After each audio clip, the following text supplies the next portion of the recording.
First of all, it was amazing. I really enjoyed it. They talked about what it takes to become recognized. BJ especially talked about that.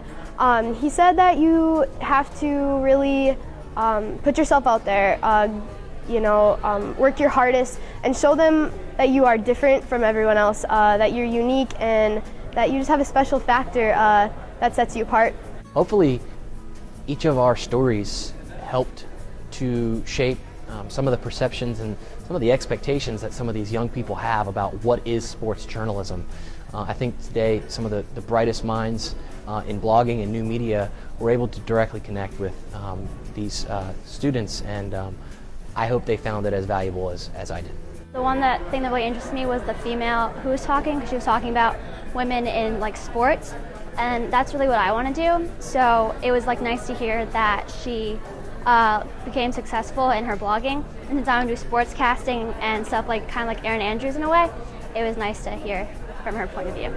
I think it's actually one of the more positive of all of the panels we've sort of gone through, because everyone just seems just sort of excited about the future, even though it is a really kind of it's not as much the Wild West anymore. But I think it's exciting that if there's sort of a new field for sports journalism, pardon that awful pun, but that just a lot of enthusiasm, and that I was able to get something I'm already excited, but getting excited about. I wanted them to learn that it's hard, that it's not easy. It's not just as simple as starting a blog.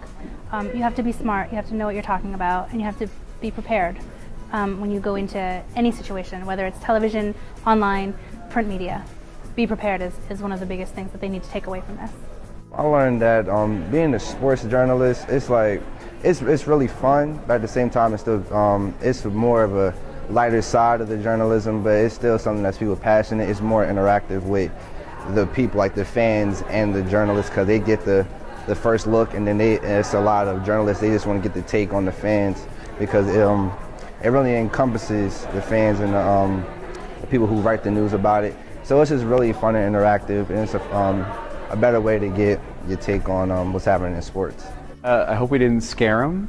I hope that they understand the commitment it takes to do this the right way, and that despite the discussions of how messed up and bleak our industry is, it's actually a pretty exciting time for it.